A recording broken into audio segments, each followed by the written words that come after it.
I always knew from a very young age, well, most of my friends were like getting jobs at like, McDonald's or something like that, and I was still in high school, that I just was only into music, and that was the only thing I ever wanted to do. I didn't want to be involved with anything else.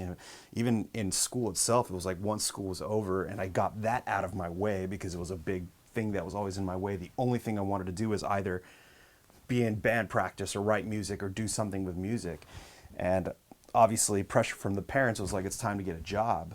I just luckily, through people I knew, met this guy who was running a studio in Hollywood, and asked me if I would like to take a job with him. And it was mostly like, just scrubby intern work in the studio, just wrapping cables. And it was an old Latin house label, actually, and they had just put out a platinum record, and the label was expanding, and the studio was expanding, and a ton of gear. And they were kind of slowly going from their very old way of producing music into going into like some of the very first versions of Cubase that was coming out and producing digitally. And he used to give me this back studio room. It was an empty studio room where they used to actually just store vinyl records. It was just boxes and boxes of vinyls.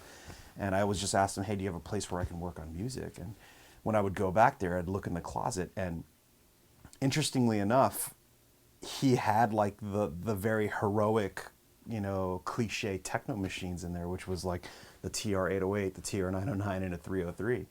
And they were just sitting there in the closet. And I think I made the connection with those because of like the very like mainstream branding of those instruments that used to be on people's t-shirts. It said Acid 303 that I used to see at parties, and it was something that I knew that it existed, but I had never really touched or played with it. And I had asked him, like, hey, what are you doing with these? And it's just sitting there. And he's like, I don't use that stuff anymore. I produce with Cubase now. I was like, okay. So you mind if I play with it? And he's like, yeah, sure. And he set me up a little table, and he taught me how to use the pattern sequencer, and gave me a DAT machine for us to record to a DAT tape. And I can't even tell you the tremendous amount of hours we spent in that studio just making tracks with practically those three instruments.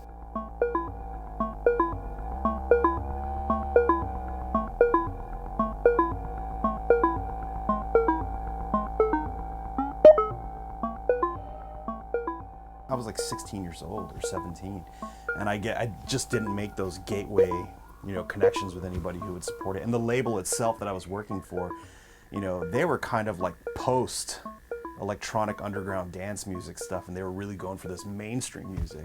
So I was making like these little acid house jams, and I'd be like, yo, check this out. I go to these parties on the weekends, and all the kids like this stuff, and they dance to it. Let's release this. And they're like, no one's gonna buy that crap. Those three machines that were in the studio, I ended up inheriting them eventually. Juan, who ran the studio, kind of at some point just didn't really feel like he needed them anymore.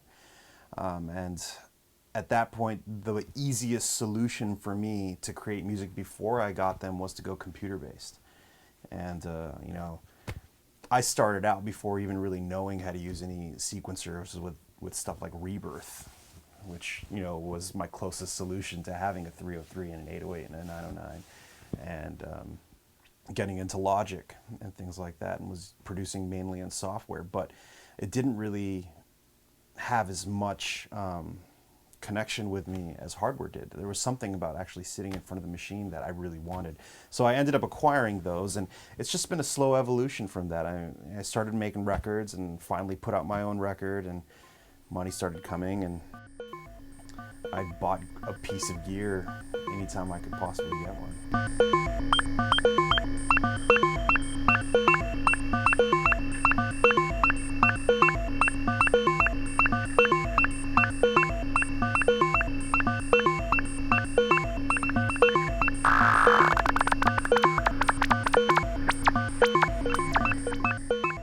I've never really been like an analog purist by any sense. I mean, it's never been like a situation where I only love the way analog synthesizers sound and I'll only use analog synthesizers.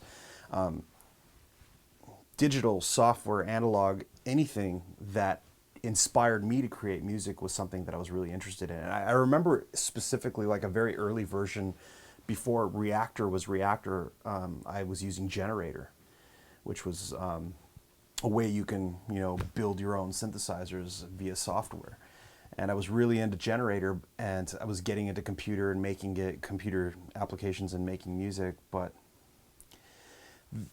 those two worlds, the software and hardware world, were not really fitting together for me. It was really hard to get my software to communicate with my hardware and hardware to communicate with my software. Maybe it was a lack of knowledge on my end, or just a lack of inspiration, or I don't know exactly why, but it just didn't work for me. The workflow wasn't working, and I felt like I needed to make a commitment. It was like, either you're just going to do this on hardware, or you're going to go completely software. And I decided to go the software route because at the time it seemed practical and it seemed affordable and kind of cutting edge maybe. And I just slowly started to dilute the studio. Hardware pieces were just flying off the shelves and selling, you know, some Waldorf units I had and some old Roland gear that I had, and everything was just kind of going. And I dived in completely into software, and I produced software and made records on software for a really long period of time. But I started finding myself feeling kind of lost after a while. I wasn't really inspired to work on music anymore, and I felt like I needed that physical, tangible, you know, thing that I really communicated and really like had a good relationship with when I was younger, playing with these instruments. And slowly and surely the studio started building up again. And instead of just like blowing cash on, you know, instruments just because I had this fetish to buy, you know, synthesizers, I tried my hardest, which I must say is actually quite difficult, to buy very practical hardware instruments that I would use daily and a lot.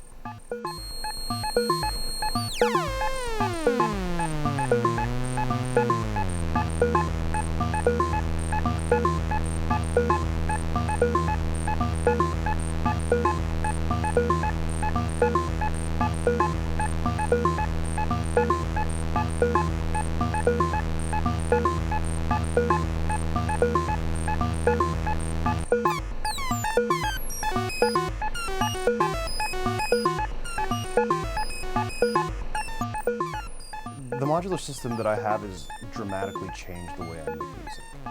It's changed my entire path, or the kind of path that I've always set myself into creating music, because I've always kind of just sat down and opened up a DAW and actually decided to write a song from beginning to end. And the modular has changed that dramatically. I don't really do that anymore. I think the modular helped me discover myself how much I really love playing with gear more than sometimes I actually like writing music. And now what I do is I turn on the recorder and I find myself just sitting in front of the modular for 2 or 3 hours just working on patches, and the patch just slowly evolves and changes with every cable I plug into something and every knob I turn. The sound just completely evolves and morphs into something else. And then at the end of the day, I find myself just zoning out completely on the modular and making sounds.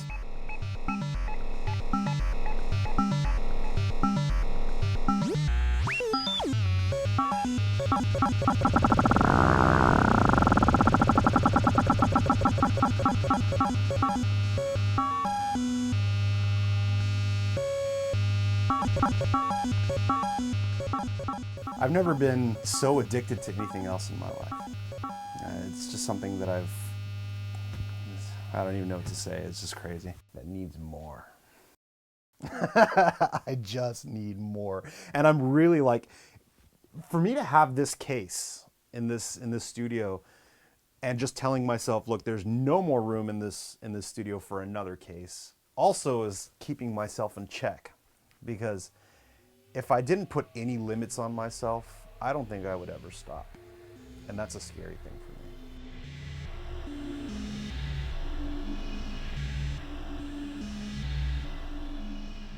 At certain points in my life, I've always kind of felt a little alienated, like I didn't really quite fit in with anybody that I was quite around.